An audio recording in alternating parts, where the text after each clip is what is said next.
जमाना था, एक दरख्त को लोग पूजने लगे। तो वहां एक सूफी था, इबादत गुजार था, शब जिंदादार था। उसे पता चला कि लोग दरख्त को पूज रहे हैं, तो उसके दिल में बड़ी गैरत जागी और वो खड़ा हुआ, उस दरख्त को काट दूंगा जिसको लोग अल्लाह का शरीक समझ रहे हैं और पूज रहे हैं। हाथ में कुल्हाड़ा पकड़ा और उस दरख्त को काटने के लिए निकला। रास्ते के अंदर शैतान खड़ा था। उसने कहा मैं तो नहीं जाने दूंगा, और शैतान ने रास्ता रोका। उसने पटक के शैतान को जमीन पे मारा और उसकी छाती पे बैठ गया। शैतान बहुत मक्कार है।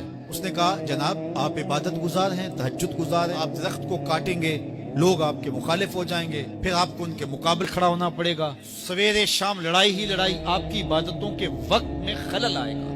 तो आपने इनकी कब्र में थोड़ा जाना है, आपकी कब्र अपनी है, इनकी कब्र अपनी है, आप छोड़िए इनको। और साथ ही कहा कि जब आप मुसल्ला उठाया करेंगे तो नीचे से एक दिरहम मिल जाया करेगा आपको। इस तरह बातों में लगाया और वो ज़ाहिद साहब वापस आ गए। नमाज पढ़ी, मुसल्ला उठाया, दिरहम मिला। नमाजें पढ़ता है, हर नमाज के बाद मुसल्ला उठाता है तो एक दिरहम मिलता है। काफी दिन गुजर गया, दिल भी आहिस्ता आहिस्ता मुर्दा हो गया।